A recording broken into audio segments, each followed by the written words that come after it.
So I had to change my camera battery, and of course that's when the excitement happens. Bondi is on the piano. This is the fun part about having Galahs, you can spook them. Oh hey, what happened? That was crazy, did you hear that? That was nuts!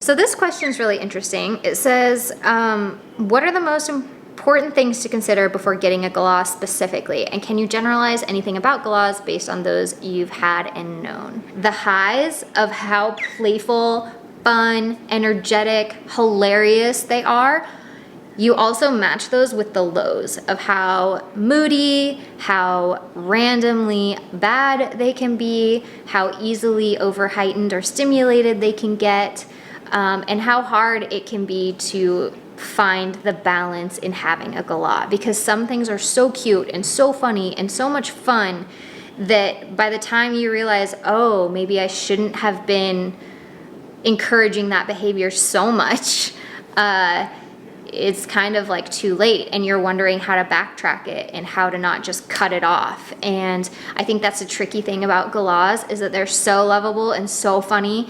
Like, especially, they just make me laugh. They just literally make me laugh. But then there's also times where I'm just looking at their behavior, trying to dissect and analyze it and be like, what the heck happened? Like, I don't understand what changed. And it's very subtle things that change the mood, and very, I don't know what the word would be. I want to say kind of vulnerable in a sense, almost emotionally vulnerable, where things sort of set them off. But yeah, I would say the highs are just as high as the lows are low, and that can be really hard for some people to be okay with. Galahs don't really ride in the middle. For me, whenever people are considering a bird, I kind of just say, like, look at the worst case scenario and make sure you be ready for that. Because if you can't handle these guys on their worst day, you're in for it, because they're gonna have some seriously bad days. So that's just kind of the nature of having a Galah and having an animal that is like this in captivity, because it's hard to adapt, because it's nothing like nature really, and you're trying to create an awesome environment, and it's really hard. So yeah, as rewarding as they are, it's a lot of work and it's super difficult. So don't just look at the cute fun moments. Think about what it would be like to have them fly at your head, which somebody actually asked. They're like, has Bondi ever flown at your head? I'm sure she has. It's not coming to mind, but I'm sure she has, because she's a cockatoo. So, so it's probably happened. I've seen her more so do it to somebody else. Like, I can see it. It's gonna happen within the 2-second period. You can usually tell. It's really interesting. Those that have Galahs may understand where I'm coming from with this next bit. You can hear the difference in their flight when it's an attack versus when it's just flying to you to land. There is a heavier wing beat. There is, did you poop? Yes, you did. There's just, it sounds different, and it's just funny, because there's been times where I'm gonna warn Dave, you know, that she's coming at your head, and he already knows, and he's already down. She's already missed. There's been times where he's luckily worn a hat, but I would say I can recall times she's flown at Dave more than me, and I think it's because he's more the favorite. So that's what it's like to be a cockatoo's favorite. How did you train her so that every time you free fly her, she will always perch on you? So this is something that we did do early on, but it's really gotten lost in having so many birds. We actually ran out of arm space to catch our birds. And what inevitably happened is that Bondi and previously Bandit, our other Galah, they started landing on the ground right next to us, because they would go to land on us. One of the other birds would be like, no, you don't get to land here. There's no space for you. And they would land right down by our feet. And it's just kind of something that's happened. These guys like being on the ground naturally. It's just kind of instinct for them to be little ground foragers. So I would say actually she lands on the ground if I have other birds in my arms already. But yeah, I try to have her complete the flight once she goes to the ground. but it's hard when you're flying that many different birds and trying to get them all to be able to land just on the humans. Another question is, does she miss Bandit? Bandit and Bondi were not buddies, so I could rarely house them together because Bandit was a lot more of a dominant personality, and I just felt like sometimes it could have gone sideways. Like maybe he would just be in the mood to bully her. Maybe he would just see what it was gonna be like to pick on her. What was that? Just the wind? So I never really trusted him in an aviary just alone with Bondi for an extended amount of time. So I would say no, she doesn't miss him. If anything, she gets a lot more attention without him around. I think they all do, just because now I'm not dividing my time among one more bird. So no, I don't think she misses Bandit. They didn't bond together. People used to ask me like, are they ever gonna breed? And she never showed any interest. We also never set them up in a way that would encourage them to do that. Do you need something to do? You could chew on that kebab. You can chew on that.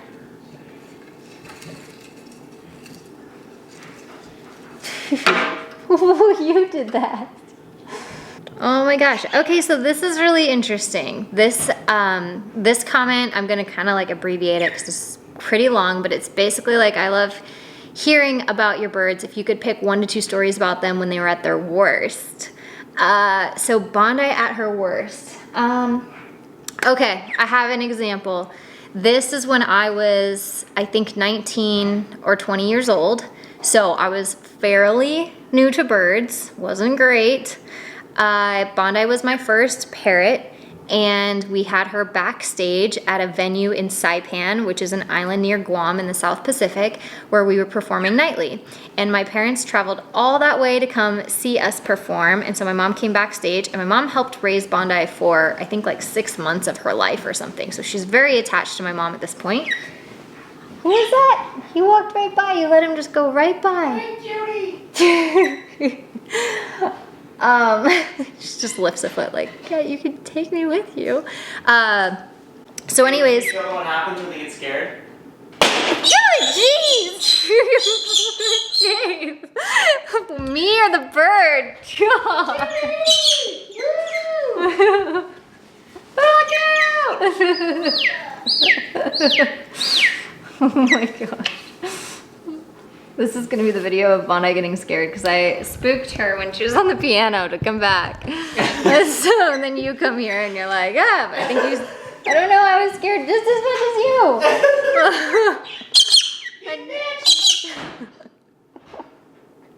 Blueberry didn't even care. Oh yeah, it didn't scare Blueberry at all. Okay, storytelling at its finest. So that's another one. That reminded me of another one, the hey cutie. Okay. Okay, I'm gonna go off on a tangent real quick. One thing particular just to Bondi with Dave is that Dave used to just loves getting her to do that, like yay, yay, yay, yay, yay, yay, yay. And so he would always be like, see you later, slam the door, and she would do that, and then he'd open it again and be like, you're getting ditched, and like slam it. And anyway, she does that whole thing, and that's their thing. So he also trained her to say hey cutie, doing that same method because she gets so excited when the door opens or closes. And so every time we left our apartment in Saipan, he would be like, hey cutie, and like slam the door in the same sort of thing. And literally one day when we opened the door, she goes, hey cutie, and it worked. So okay, anyways, the story I was gonna tell, is that we were backstage in Saipan. My mom really wanted to see Bondi, so she was hanging out with her, loving on her, doing the whole thing. And then I had to take her back to get her prepped for the show. And Bondi did not want to come back to me. And I was just like, well, I have to get her back, so I'm just gonna like peel her toes up off of you and take her back. What I should have done was had my mom put her away in a travel carrier, put her in the dressing room, and then I could have started over and gotten her out when my mom was not around.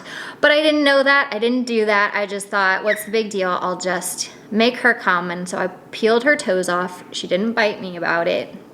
Shockingly, I should have gotten bit right there. Would have been way better than what actually happened. So then as my mom's leaving and I'm trying to make Bondi feel better, I thought I would give her a kiss to be like, oh, and console her. And she bit my lip. Oh man, chunk, just bleh, bloody face. And oh, it freaked me out. And I showed Dave and I was just like, oh man, she got me. And it was a gusher. And I just felt so stupid afterwards. I was like, why would you kiss a bird that's obviously mad at you and you're taking it away from its favorite person, and then the favorite person's leaving? It was just so dumb. But at the time I had no idea. I thought I was consoling her.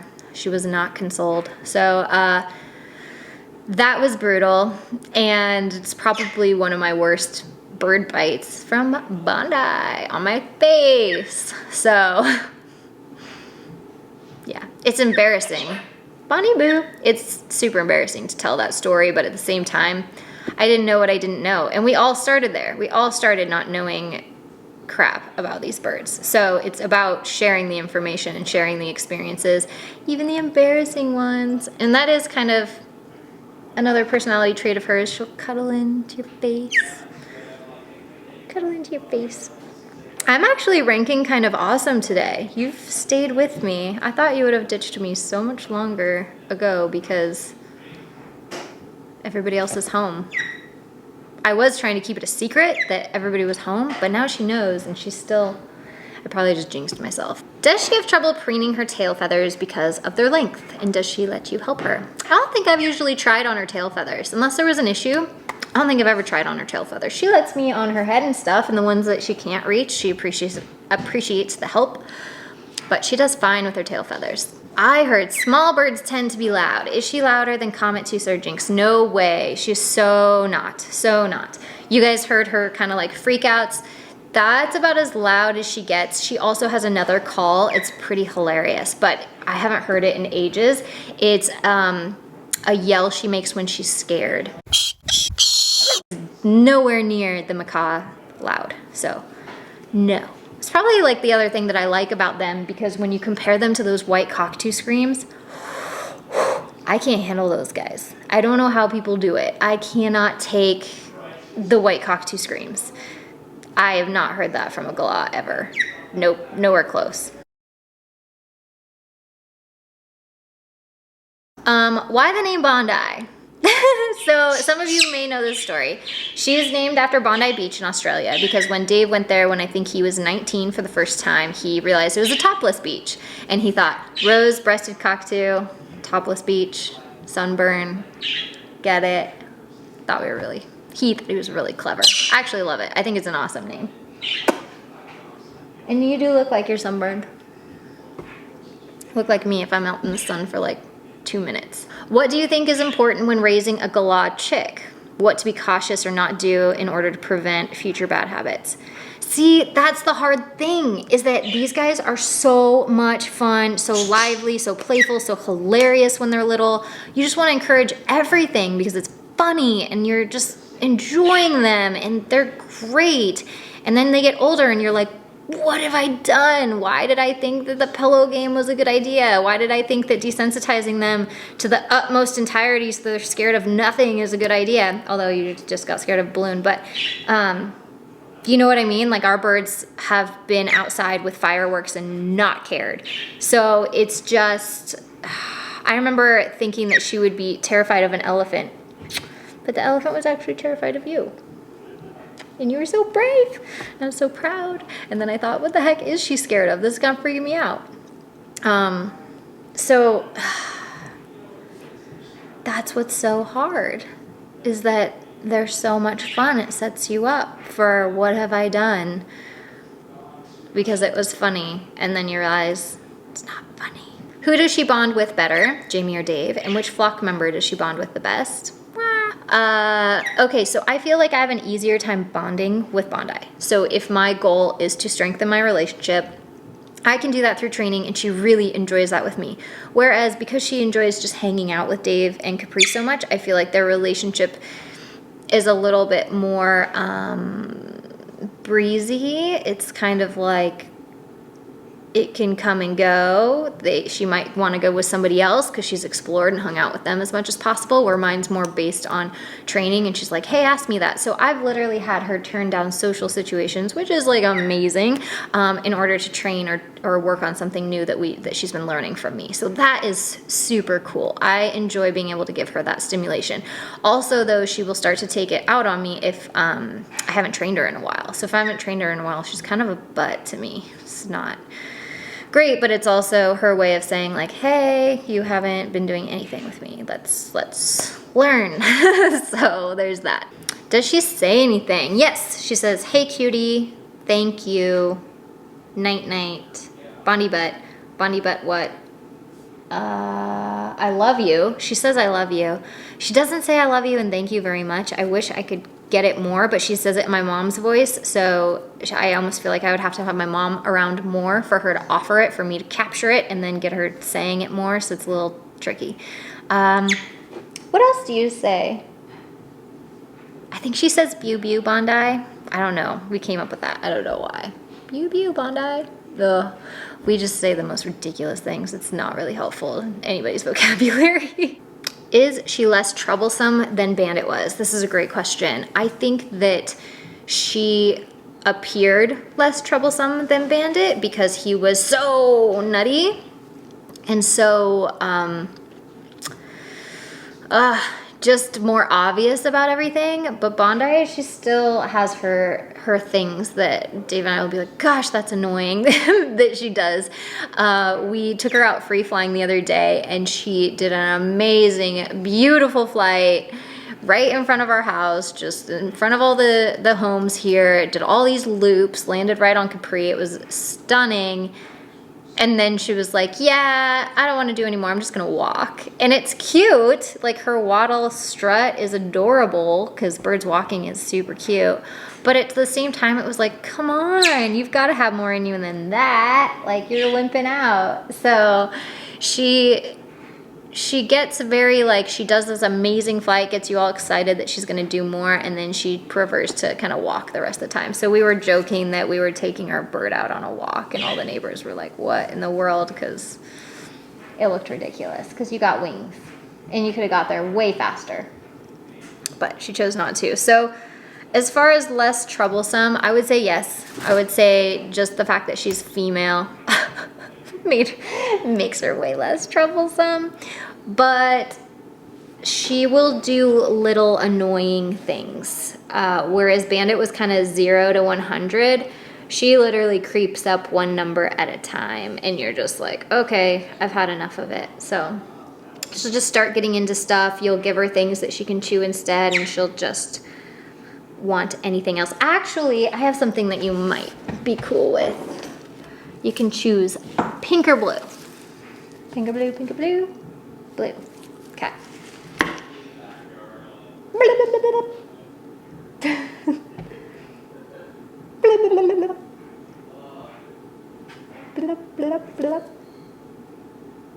That's it? That's all you got. How long does it take for Bondi to learn new tricks? So I taught her to wave in 2 minutes. I was legit proud. It's bragging rights for me. I was so proud of myself. It's really her because she understands the language of training. So as soon as you click, like, she's got it, and she's learned the most from all of our birds, so she catches on real quick. It's pretty amazing. Are any of your birds scared of ridiculous things?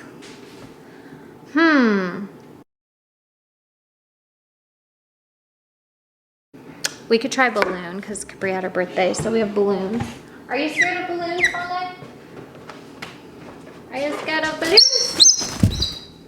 Okay. So yeah, balloons. Are you really scared of balloons? Is it because Dave just popped one earlier? Oh, balloon. I think it was just that Dave popped one earlier. You gonna touch it? Yeah, see, it's okay. You just don't want to bite it because then you would pop it and then you'd scare yourself. It's all right.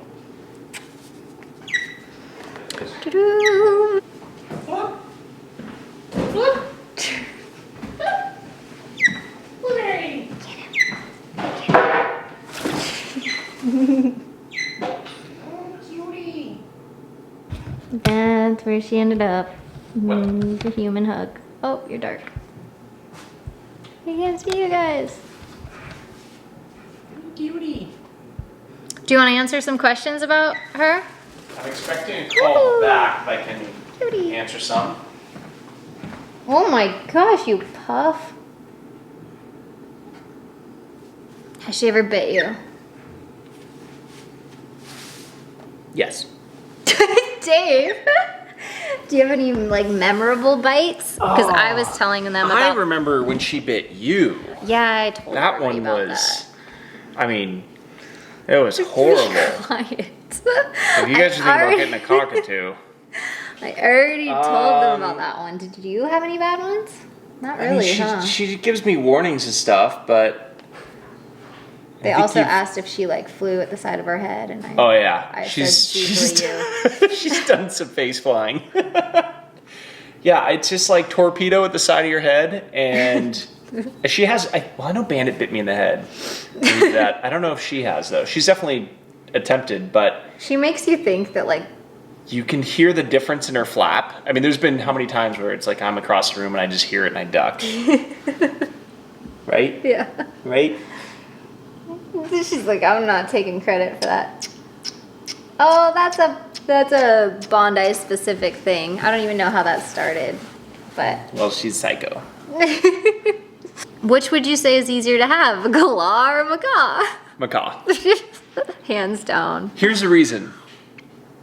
Well, there's too many lists. Do you like the size of Galahs or do you think the size of ringnecks are better? I really like the size of Galahs. And I give them a hard time because they're cockatoos of sorts. But, you know, if you had to pick like just one, I think a Galah is a good size.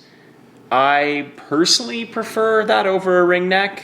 But I don't know. I think it's just really personal preference and depends on your lifestyle, really. And if you're trying to have a bird for an apartment or for a house. So this is a really interesting one. It said, if you could pick 1 to 2 stories about them when they were at their worst, like what would it be? 1 to 2 stories at their worst. The first one that comes to mind immediately is when Fiji, our Swainson toucan, died. And I was a wreck and we were on the road and the show must go on. So I had to do a show the next day and put Bondi in. And it wasn't that she was bad, it was that she wanted nothing to do with me because she could feel how upset I was. We've talked about this kind of in some energy training type stuff that, and we talk about a lot in our master classes, not so much on just YouTube, but I would say that was where she was her worst. She just wanted nothing to do with me.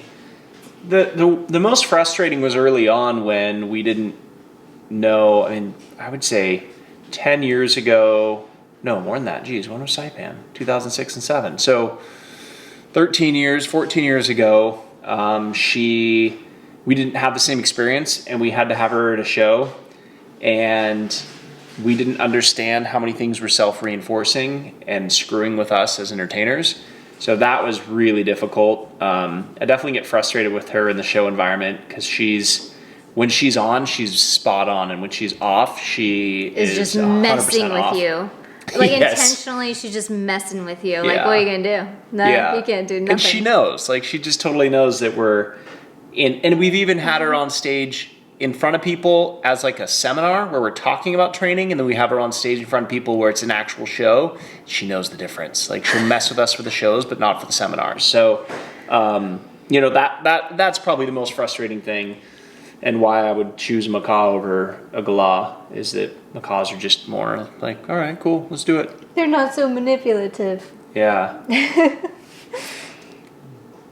They were also asking if Bandit was like worse than her. Yes. If in a lot of ways, like I always recommend if people want a Galah to get a female, because in this particular species, the females are the sane ones. More sane. But I also kind of felt like Bandit was so 0 to 100, and Bondi I feel like goes through all the numbers of annoying you. It's like slowly building up to being like, I can't tolerate it anymore. I can see that, but I would also maybe even argue that her 0 to 100 is still there. It's just on a smaller scale. Hey, cutie. Could you help me make them? bleu, please. Cordon bleu, please. I have more important questions to answer, like if I can help make a cordon bleu, so excuse me. Are you done with the interview? That was all the questions anyway, so. Okay, see ya. She chose Capri. So 3.5 minutes? Yeah. Oh, actually, found one. Where are they? Never mind, I got one. Who'd she choose? Me. Oh, she chose Dave. Dave's her favorite today.